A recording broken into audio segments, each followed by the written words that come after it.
किसान आंदोलन खत्म होने के बाद प्रदेश में पंचायत चुनाव और नगर निकाय चुनावों की आहट सुनी जा सकती है। पंचायत चुनाव हाईकोर्ट में अटके हुए हैं, जिसके कारण तारीख पर तारीख पड़ रही है। इस मामले में अगली तारीख 27 जनवरी की है, लेकिन सरकार उससे पहले नगर निकायों के चुनाव करवा सकती है।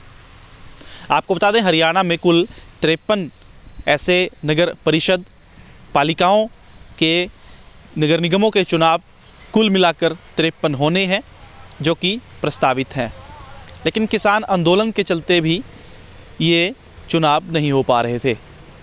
फिलहाल सरकार के लिए काफ़ी अहम ये चुनाव माने जा रहे हैं, क्योंकि बड़ौदा और एलनाबाद उपचुनाव में हुई हार के कारण कहीं ना कहीं सरकार पर भी सवालिया निशान खड़े हुए थे। इसको लेकर फ़िलहाल भाजपा और जजपा काफ़ी आगे नज़र आ रही हैं, क्योंकि विपक्ष ने इसको लेकर कोई रणनीति नहीं बनाई है, लेकिन सरकार इसको लेकर तैयारियां शुरू कर चुकी हैं। सरकार की मीटिंगों में इन चुनावों को लेकर चर्चा होने लगी है। वहीं मुख्यमंत्री खुद सभी विधायकों की मीटिंग ले चुके हैं। इसके अलावा भाजपा के अलग अलग संगठनों की मीटिंग भी होने लगी है। कल भी गुरुग्राम में किसान मोर्चा की मीटिंग थी। तो ऐसे में यही मंथन हो रहा है कि कैसे पार्टी को मजबूत किया जाए। हालांकि किसान आंदोलन का काफ़ी ज़्यादा प्रभाव हरियाणा में देखने को मिला। भाजपा और जजपा के नेताओं का विरोध काफ़ी हुआ, लेकिन सरकार उससे पहले शहर में पार्टी को मजबूत करना चाहती है, उसी में जुटी हुई है और पुराने जनाधार को इस बार दिखाने की फिराक में है। इसी के पहले माना जा रहा है कि जनवरी में नगर निकायों के चुनाव हो सकते हैं। भाजपा ने बाकायदा इसके लिए चुनाव प्रबंधन समिति का गठन किया था, जो कि ओम प्रकाश धनखड़ और मूलचंद शर्मा की अगुवाई में काम करेगी। बताया जा रहा है कि इसकी 3 मीटिंगें भी हो चुकी हैं और मंथन चल रहा है कि किस तरह से नगर निकायों और पंचायत चुनाव को लेकर तैयारियां की जाएं, जीत की ओर आगे बढ़ें। आपको बता दें कि पंचायत चुनाव हाईकोर्ट में अटके हुए हैं, क्योंकि सरकार ने इस बार चुनावों को लेकर कुछ बदलाव किए थे।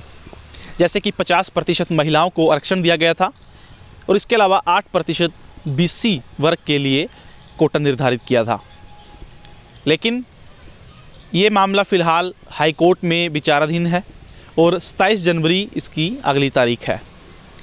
तो ऐसे में यही माना जा रहा है कि नगर निकायों के चुनाव जनवरी में हो सकते हैं।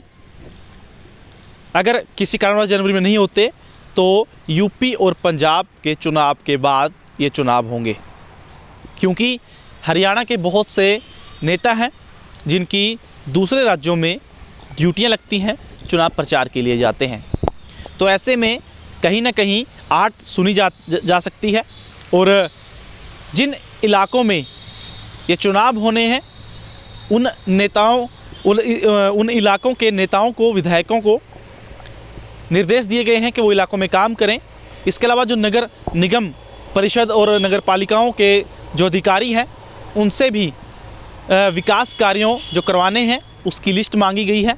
इसके अलावा जो काम पेंडिंग पड़े हैं, धीरे चल रहे हैं, उन कार्यों में भी तेज़ी लाने के निर्देश दिए जा चुके हैं। और उन जिन इलाकों में चुनाव होना है उन इलाकों में विकास करवाने के लिए वहाँ से विकास कार्यों की लिस्ट मंगवाई जा रही है, क्या क्या इलाके में काम होने हैं। तो ऐसे में भाजपा और जजपा पूरी तरह से चुनावों को लेकर जुट चुकी है तैयारियों में, लेकिन विपक्ष कहीं भी नज़र नहीं आ रहा। हालांकि किसान आंदोलन का इस पर कितना असर होगा ये भी काफ़ी देखने लायक बात होगी। लेकिन 53 नगर निकाय, नगर निगम, नगर पालिका के चुनाव होने हैं, उसमें फरीदाबाद नगर निगम का चुनाव सबसे अहम माना जा रहा है। इसके अलावा मानेसर नगर निगम का पहली बार इस बार चुनाव होगा। तो ऐसे में प्रदेश की नज़रें इसी पर रहेंगी कि आखिरकार नगर निगम चुनावों में कौन बाजी मारता है। जो नगर निकाय चुनाव होने हैं, क्या भाजपा प्रदर्शन अपना अच्छा कर पाएगी?